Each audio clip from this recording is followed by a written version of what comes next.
ನಮಸ್ತೆ. ಶ್ರೀ ಪರಂಜ್ಯೋತಿ ಕಲ್ಕಿಯವರ ಪವಾಡ. ಇಂದಿನ ಪವಾಡದಲ್ಲಿ ಒಡಿಶಾದ ಕಿಯೋಂಜರ್ನ ಸೆಬಾತಿ ಮಹಾಕೂಡ್ ಅವರು ತಮ್ಮ ಅನುಭವವನ್ನು ಹೀಗೆ ಹಂಚಿಕೊಂಡಿದ್ದಾರೆ. ನನ್ನ ಪತಿ ತಮ್ಮ ಕೆಲಸವನ್ನು ಕಳೆದುಕೊಂಡಿದ್ದರು ಮತ್ತು 2 ವರ್ಷಗಳ ಕಾಲ ಅವರ ಅವಿರತ ಪ್ರಯತ್ನಗಳ ಹೊರತಾಗಿಯೂ ಹೊಸ ಕೆಲಸವನ್ನು ಕಂಡುಕೊಳ್ಳಲು ಸಾಧ್ಯವಾಗಿರಲಿಲ್ಲ. ಕುಟುಂಬವನ್ನು ನಿರ್ವಹಿಸುವುದು ನನಗೆ ಬಹಳ ಕಷ್ಟವಾಗಿತ್ತು. 2016ರ ಮೇ ತಿಂಗಳಲ್ಲಿ ನಾನು ಶ್ರೀ ಕಲ್ಕಿ ಆಜ್ಞಾ ಪ್ರಕ್ರಿಯೆಯಲ್ಲಿ ಭಾಗವಹಿಸಿ ನನ್ನ ಪತಿಗೆ ಉದ್ಯೋಗ ದೊರಕಿಸಿಕೊಡುವಂತೆ ಪ್ರಾರ್ಥನೆ ಮಾಡಿದೆ.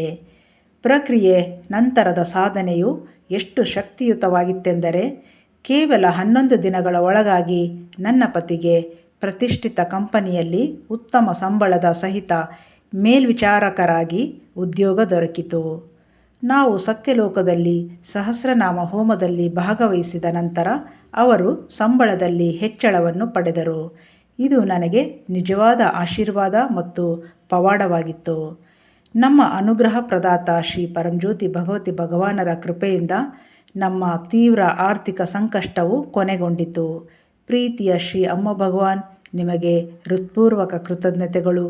ನಿಮ್ಮ ಪಾದಕಮಲಗಳಲ್ಲಿ ನಾವು ಸದಾಕಾಲ ಇರಲು ಬಯಸುತ್ತೇವೆ.